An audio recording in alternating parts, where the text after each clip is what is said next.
মৰমৰ অকনিহত নমস্কাৰ মই গীতিমা দাসে তোমালোক সকলোকে ই কক্ষৰ আন এটি নতুন ভিডিঅলৈ স্বাগতম জনালো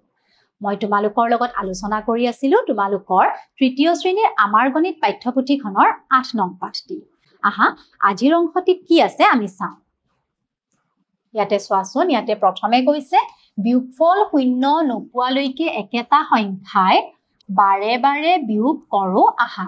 আমি কি কৰিম যেতিয়ালৈকে আমি বিয়োগফল শূন্য নাপাওঁ তেতিয়া একেটা সংখ্যাকে বাৰে বাৰে বিয়োগ কৰিম ইয়াতে চোৱাচোন প্ৰথমটো দেখাইছে 20ৰ পৰা প্ৰথমে 5 বিয়োগ কৰোতে কিমান পাইছে 15 এবাৰ হৈছে তাৰ পাছত 15ৰ পৰা আকৌ 5 বিয়োগ কৰোতে পাইছে 10 এটো দ্বিতীয়বাৰ বা দুবাৰ তাৰ পাছত এই 10ৰ পৰা 5 বিয়োগ কৰোতে পাইছে 5 মানে কি হল তিনিবাৰ কৰিলে আৰু 5ৰ পৰা 5 বিয়োগ কৰোতে শূন্য পালে 4 বাৰ যেহেতু আমাক কৈছে যে বিয়োগফল শূন্য নোপোৱালৈকে একেটা সংখ্যাকে আমি বাৰে বাৰে বিয়োগ কৰিম এতিয়া 20ৰ পৰা 5টো শূন্য নোপোৱালৈকে বাৰে বাৰে কি কৰা হৈছে বিয়োগ কৰা হৈছে বিয়োগ কৰোতে আমি কেইবাৰ পালো 4 বাৰ বিয়োগফল শূন্য পাবলৈ 20ৰ পৰা 5 4 বাৰ বিয়োগ কৰিব লাগিব তাৰ মানে বিয়োগফল আমি শূন্য পাবৰ কাৰণে 20ৰ পৰা 5 4 বাৰ কি কৰিব লাগিব বিয়োগ কৰিব লাগিব গতিকে 20 হৰণ এটো হৰণ চিন বুলি জানা নহয় তোমালোকে 5 মানে 5ৰে যদি 20ক হৰণ কৰো আমি কিমান পাম 4 পাম বুজিব পাৰিছা নহয় এতিয়া তাৰ পাছত কি আছে আহাচোন চাও এবাৰ আমি নিজে কৰিম ইয়াতে চোৱা প্ৰথমে আমি কি কৰিম 24ৰ পৰা 8 বিয়োগ কৰিম 24ৰ পৰা 8 গলে কিমান হ'ব 24ৰ পৰা 8 গলে হ'ব 16 এতিয়া আমি কি কৰিলো এটো প্ৰথমবাৰ কৰিলো গতিকে লিখিলো ইয়াতে এবাৰ তাৰ পাছত ইয়াতে আমি 16 লিখিলো 16ৰ পৰা 8 গলে হ'ব 8 কেইবাৰ কৰিলো দুবাৰ বিয়োগ কৰিলো দুবাৰ আকৌ 8ৰ পৰা আমি এবাৰ কি কৰিম 8 বিয়োগ কৰিম আমি বিয়োগফল পালো 0 কেইবাৰ বিয়োগ কৰিলো আমি 3 বাৰ ইয়াতে এতিয়া আমি কি কম বিয়োগফল 0 পাবলৈ 24ৰ পৰা 8 আমি কেইবাৰ বিয়োগ কৰিছো 3 বাৰ বিয়োগ কৰিব লাগিব 24ৰ পৰা 8 3 বাৰ বিয়োগ কৰিলে আমি বিয়োগফল 0 পাম গতিকে কিমান হ'ব ইয়াতে হ'ব 3 8ৰে যদি আমি 24ক হৰণ কৰো আমি হৰণ ফল পাম বা উত্তৰটো হ'ব 3 তাৰ পাছত ইয়াতে কি আছে এবাৰ চাও এবাৰ আমি কি কৰিম প্ৰথমে আমি 28ৰ পৰা 7 বিয়োগ কৰিম 28ৰ পৰা যদি 7 বিয়োগ কৰো আমি প্ৰথমে পাম 21 ইয়াতে লিখিলো এবাৰ তাৰ পাছত আমি ইয়াতে লিখিলো 21 21ৰ পৰা যদি আমি 7 বিয়োগ কৰো আমি পাম 14 এয়া হল দুবাৰ তাৰ পাছত 14ৰ পৰা 7 বিয়োগ কৰিলে পাম 7 তিনিবাৰ আৰু 7ৰ পৰা 7 বিয়োগ কৰিলে 0 পাম এয়া হল 4 বাৰ এতিয়া কি বুজি পালো আমি যে বিয়োগফল 0 পাবলৈ 28ৰ পৰা 7 আমি 4 বাৰ বিয়োগ কৰিব লাগিব তাৰ মানে 7ৰে যদি আমি 28ক হৰণ কৰো আমি কি পাম 4 পাম 4 7 গুণ 28 বুজিব পাৰিছা তোমালোকে এতিয়া ইয়াৰ পিছত চোৱাচোন এতিয়া আমি কি কৰিম বাৰে বাৰে বিয়োগ কৰি হৰণ কৰো আহা আমি যে মাত্ৰ কৰিলো তেনেদৰে এতিয়া আমি কি কৰিম বাৰে বাৰে বিয়োগ কৰি হৰণ কৰিম এতিয়া চোৱা প্ৰথমটো আমাক দেখাই দিছে নহয় আমি 2ৰে 10ক হৰণ কৰিব লাগিব 10ৰ পৰা যেতিয়া আমি 2 বিয়োগ কৰি হৰণ কৰিছো আমি কেইবাৰ পাইছো 5 বাৰ তাৰ মানে 2ৰে 10ক হৰণ কৰিলে আমি উত্তৰ পাম 5 এতিয়া আমি 12ক 3ৰে হৰণ কৰিম কেনেদৰে কৰিম প্ৰথমে আমি লিখিলো 12 বিয়োগ 3 12ৰ পৰা 3 আমি বিয়োগ কৰিম এটো হল এবাৰ আমি ইয়াতে লিখি থলো এবাৰ 12ৰ পৰা 3 গলে কিমান হ'ব 9 তাৰ পাছত আমি 9ৰ পৰা আকৌ 3 বিয়োগ কৰিম এটো হল দুবাৰ 9ৰ পৰা 3 গলে 6 6ৰ পৰা আমি আকৌ কি কৰিম 3 বিয়োগ কৰিম এয়া হল 3 বাৰ 6 পৰা 3 গলে 3 তাৰ পাছত এবাৰ কি কৰিম আকৌ 3 ৰ পৰা আমি 3 বিয়োগ কৰিলো এটো হল 4 বাৰ 3 ৰ পৰা 3 গলে 0 আমি বিয়োগফল 0 পালো নহয় তাৰ মানে আমি কি লিখিব পাৰো ইয়াতে গতিকে 12 হৰণ 3 4 3 ৰে যদি আমি 12 হৰণ কৰো আমি কেইবাৰ হৰণ কৰিব লাগিব 4 বাৰ তাৰ পাছত চোৱা 15 হৰণ 5 5 ৰে আমি 15 হৰণ কৰিম প্ৰথমে আমি লিখলো 15 ৰ পৰা আমি 5 বিয়োগ কৰিম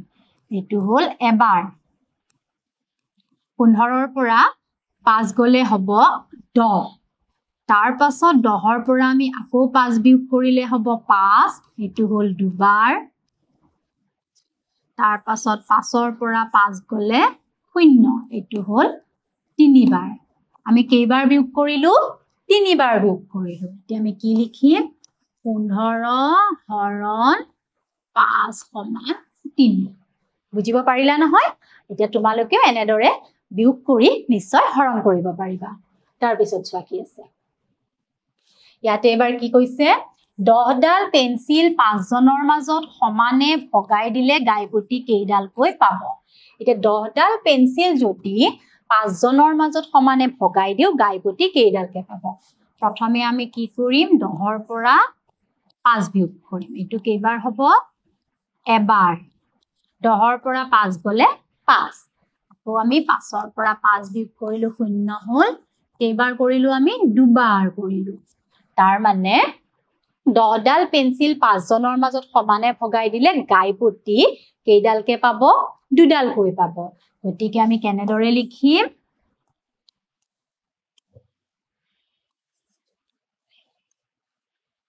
কেনেদৰে লিখিম আমি 10 হৰণ 5 সমান 2 বুজিব পাৰিছা নহয় তাৰ পিছত চোৱা কি আছে এইবাৰ ইয়াতে সুধিছে 4 জনৰ মাজত 16টা মাৰ্বল সমানে ভগাই দিলে গাইপতি কেইটাকৈ পাব এতিয়া আমি কি কৰিম 16টা মাৰ্বল 4 জনৰ মাজত সমানে ভগাম 16 ৰ পৰা আমি প্ৰথমে 4 বিয়োগ কৰিলো কিমান হ'ব তেতিয়া 16 ৰ পৰা 4 গলে হল 12 এয়া আমি এবাৰ কৰিলো তাৰ পাছত 12 ৰ পৰা আকৌ আমি 4 বিয়োগ কৰিম এটো হল দুবাৰ 12 ৰ পৰা 4 গলে 8 তাৰ পাছত আমি আকৌ 4 বিয়োগ কৰিম এটো হল 3 বাৰ 8 ৰ পৰা 4 গলে 4 তাৰ পাছত আকৌ 4 বিয়োগ কৰিম এটো হল 4 বাৰ 4 পৰা 4 গলে হল 0 তাৰ মানে 16 ডাল পেন্সিল যদি আমি 4 জনৰ মাজত সমানে ভগাই দিও তেতিয়া গাইপতি 4 ডালকৈ পেন্সিল পাব যেহেতু আমি 4 বাৰ বিয়োগ কৰিলো এটো আমি কেনেদৰে লিখিম 16 হৰণ 4 সমান বুলি আমি লিখিব পাৰো 4 তাৰ পিছত চোৱা এবাৰ কৈছে 30টা লিচু 6 জনৰ মাজত সমানে ভগাই দিলে গাইপতি কেইটাকৈ পাব এতিয়া আমি 30টা লিচু 6 জনৰ মাজত ভগাম প্ৰথমে আমি এবাৰ কৰিম 30টা লিচু 6 জনৰ মাজত সমানে ভগাম 30 ৰ পৰা 6 গলে হল 24 পাছত আকৌ আমি এবাৰ কৰিম এটো হল দুবাৰ 24 ৰ পৰা 6 গলে হল 18 তাৰ পৰা আকৌ আমি 6 বিয়োগ কৰিম এটো 3 বাৰ 18 ৰ পৰা যদি 6 বিয়োগ কৰো আমি কিমান পাম 12 তাৰ পাছত আকৌ আমি বিয়োগ কৰিম 12 ৰ পৰা 6 গলে এটো হল 4 বাৰ 12 ৰ পৰা 6 গলে 6 তাৰ পাছত আকৌ 6 বিয়োগ কৰিলো 0 এটো হল 5 বাৰ তাৰ মানে 30টা লিচু যদি আমি 6 জনৰ মাজত ভগাই দিও আমি কেইটাকৈ ভগাব পাৰিম 5টাকৈ যেহেতু আমি 5 বাৰ বিয়োগ কৰিছো আমি লিখিম 30 হৰণ 6 সমান 5 তাৰ পিছত চোৱা কি আছে এবাৰ এতিয়া চোৱা ইয়াতে আমাক কি কৈছে সমানে ভাগ বিতৰণ কৰাকে হৰণ বুলি কওঁ যেতিয়া সমানে ভগাই দিয়া যায় তাকে হৰণ বুলি কোৱা হয় সমান সমান গোটত ভগাই আমি হৰণ কৰিব পাৰো আমি সমান সমানকে যেতিয়া গোটত ভগাম তেনেদৰে আমি হৰণ কৰিব পাৰিম একেটা সংখ্যাই বাৰে বাৰে বিয়োগ কৰিও আমি হৰণ কৰিব পাৰো এটা সংখ্যাকে আমি বাৰে বাৰে বিয়োগ কৰি হৰণ কৰিব পাৰোঁ, যেনেদৰে আমি কৰিলোঁ। সমানে ভাগ কৰোঁতে কেতিয়াবা সৰু ভাগ এটা ৰৈ যাব পাৰে। আকৌ যেতিয়া আমি সমানে ভগাই যাম বা ভাগ কৰি যাম, তেতিয়া সৰু সংখ্যা এটা বা সৰু অংশ এটা ৰৈ যাব পাৰে। হৰণক এই চিনেৰে বুজোৱা হয়। এই চিনটোৰে হৰণ বুজোৱা হয়, মই ইতিমধ্যে তোমালোকক কৈছোঁ। তেনেহ'লে এইখিনিলৈ সকলোৱে নিশ্চয় বুজিব পাৰিছা। আজিলৈ মই আহিছোঁ, মই পুনৰ আহিম তোমালোকৰ মাজলৈ এই পাঠটিৰ আন এটি নতুন অংশ লৈ। ধন্যবাদ।